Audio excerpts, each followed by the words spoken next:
We'll see what happens. We're talking to India now. We'll see what happens. America के अखबारात में ये बात भी छप रही है कि खतरा यही है कि डोनाल्ड ट्रंप को अल्टीमेटली सरेंडर करना पड़ेगा।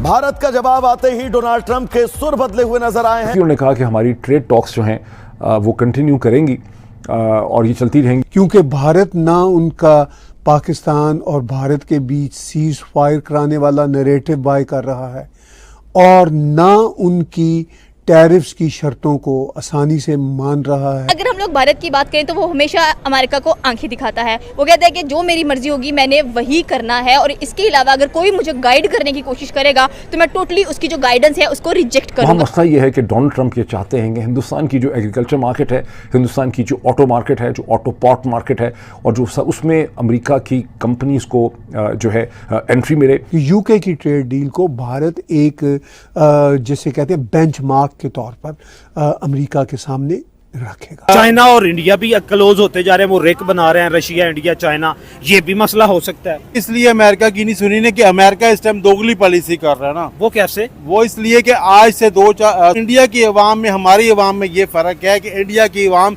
समझदार हो गई है। जहन में रखें कि ये अल्टीमेटली बहुत जल्द, चंद हफ्तों के अंदर, दिनों में नहीं, हफ्तों में नहीं, तो डोनाल्ड ट्रंप और हिंदुस्तान के दरमियान में एक ट्रेड डील हो जाएगी और with the passage of time उसने ग्रीन झंडी दिखा दी है जनाब। इंडिया अमेरिका को और रशिया के साथ अपने ताल्लुकात जो है वो बनाता चला जा रहा है। भारत हर किसी को आंख दिखा सकता है, पाकिस्तान क्यों नहीं दिखा सकता? देखो, मुझे तो लगता है कि इंडिया सुपर पावर बनने जा रहा है।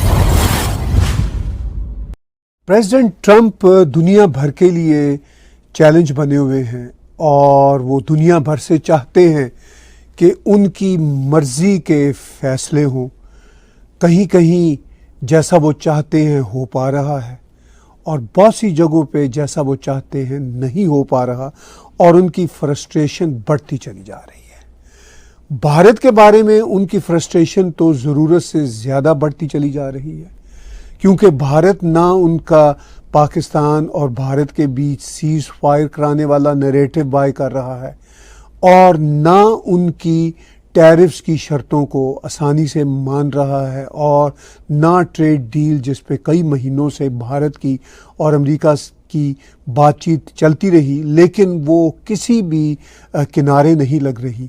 तो प्रेसिडेंट ट्रंप ने 1 अगस्त की एक डेडलाइन पूरी दुनिया को दे रखी है और इस दौरान उनके शायद दुनिया के 7-8 देशों के साथ ही बमुश्किल ट्रेड डील हो सकी है। बाकी अब वो हम देखते हैं कि आइंदा एक रोज़ बाद उनकी जो डेडलाइन है वो वाकई डेड हो जाती है या आगे लाइव होके मजीद एक्सटेंड हो जाती है, जैसा कि पिछले कई महीनों से हो रहा है। With the passage of time उसने ग्रीन झंडी दिखा दी है जनाब। इंडिया अमेरिका को और रशिया के साथ अपने ताल्लुकात जो है वो बनाता चला जा रहा है। मुख्तलिफ वेपन जो हैं वो उनसे ले रहा है, मुख्तलिफ डील जो है वो करता जा रहा है और डेटोनेटर्स जो हैं वो भी, जो एटॉमिक डेटोनेटर्स हैं वो इंडिया रशिया से ले रहा है और रशिया को HMX जैसी टेक्नोलॉजी जो है वो रशिया को ट्रांसफ़र कर रहा है। और ये खबर ब्रेक की है रॉयटर्स ने, और रॉयटर्स ने बड़े दावे के साथ किया है कि इंडिया भी अपनी टेक्नोलॉजी जो है, अपने वॉर हेड जो है वो इंडिया के साथ ट्रांसफॉर्मेशन कर रहा है या ट्रांसफॉर्म कर रहा है या एक्सचेंज कर रहा है। बात करते हैं अकबर चाचा से कि इंडिया किस तरफ लेके जा रहा है खित्ते को। मुझे तो लगता है कि इंडिया सुपर पावर बनने जा रहा है और मिलिट्री सुपर पावर बनने जा रहा है। अस्सलाम वालेकुम।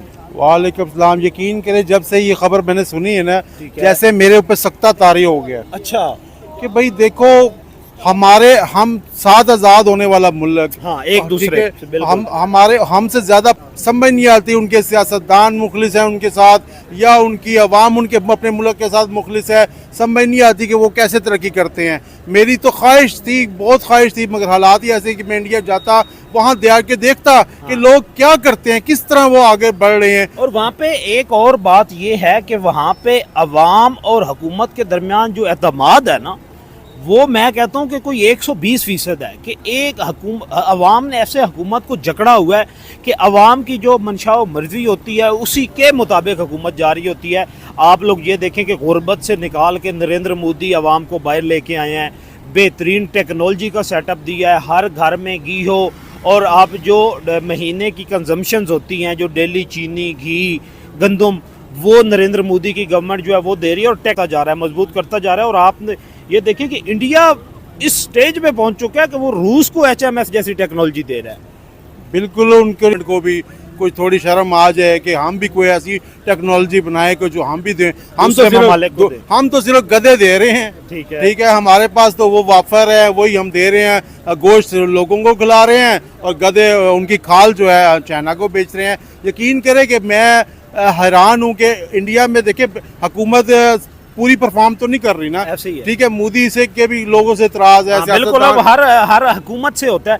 हुकूमत कभी भी 100% अवामी जो उमंगें होती हैं या अवामी विल जो होती है उस पर पूरा तो नहीं उतरती, लेकिन अक्सरियत में देखा जाता है कि अवामी मफाद में वो कितने फैसले कर रहे हैं। मगर मैं समझता हूँ वो अपने जो है ना अच्छे और बुरे की पहचान उनको होगी है। हमें 70-75 सालों में अच्छे बुरे की पहचान ही नहीं हुई है। हम ये कहते हैं कि बस ये भी हमारा दोस्त है, वो भी हमारा दोस्त है, इससे भी हमने खाना है, उससे भी हमने खाना है। मगर इंडिया वाले कहते हैं हमने अब किसी से खाना नहीं है, हमने अपना उगाना है, अपना खाना है, हमने किसी की तरफ नहीं देखना और अपने मुल्क को आगे लेके जाना है। इसीलिए उनका मुल्क आगे जा रहा है, चाहे उनके देखे सियासतदान जैसे भी हैं, मगर उनकी अवाम अपने मुल्क के लिए मुखलिस है। अभी आपने ये देखा है कि इस मामले पे असदुद्दीन अवैसी जो कि बड़ा आप ये कह लें कि अपोजिशन लीडर और बड़ा नरेंद्र मोदी के खिलाफ है, योगी नाथ के खिलाफ, आदित्यनाथ के खिलाफ है, वो डिफेंस मिनिस्टर के बड़ा खिलाफ है और बड़ी तकड़ी अपोजिशन करता था। लेकिन अब मोदी के पॉलिसी से वो इंस्पायर होके अभी क्रिकेट मैच में आपने देखा तो उसने कहा कि हमने तो टीम ही नहीं देनी थी, हमने तो एशिया कप खेलना ही नहीं था, तो पाकिस्तान के साथ जब तक हमारे ताल्लुकात नॉर्मलाइज नहीं होंगे हम अपनी टीम भी नहीं देंगे।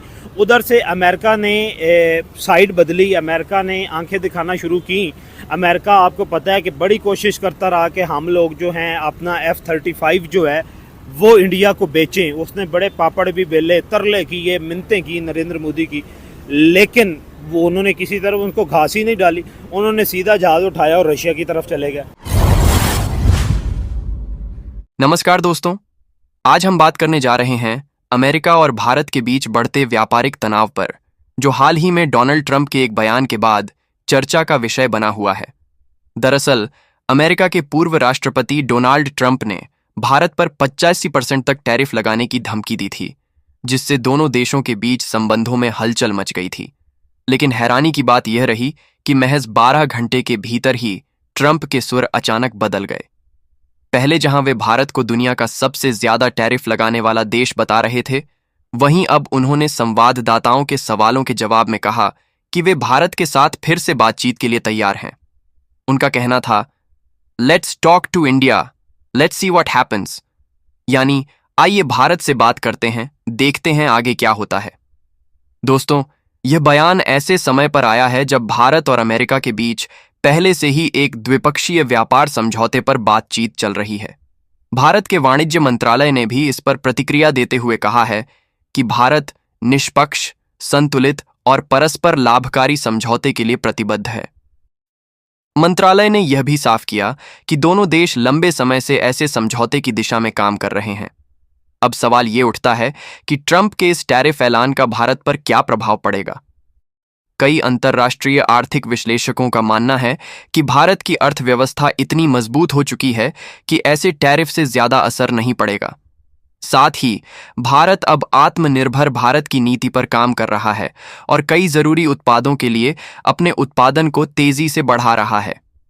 ट्रंप की यह रणनीति भले ही चीन के लिए प्रभावी रही हो, लेकिन भारत के संदर्भ में यह उतनी असरदार नहीं लगती। भारत अब सिर्फ एक उभरती अर्थव्यवस्था नहीं, बल्कि वैश्विक रणनीतिक साझेदार के रूप में देखा जा रहा है। चाहे वो रक्षा समझौते हों, टेक्नोलॉजी साझा करना हो या इंडो पैसिफिक में सहयोग, अमेरिका को भारत की जरूरत है। दोस्तों, ये घटनाक्रम बताता है कि भारत की स्थिति अब वैश्विक मंच पर कितनी मजबूत हो गई है। अब हम सिर्फ जवाब नहीं देते, बल्कि कूटनीतिक संतुलन के साथ आगे बढ़ते हैं। आपको क्या लगता है, ट्रंप का रुख क्यों बदला?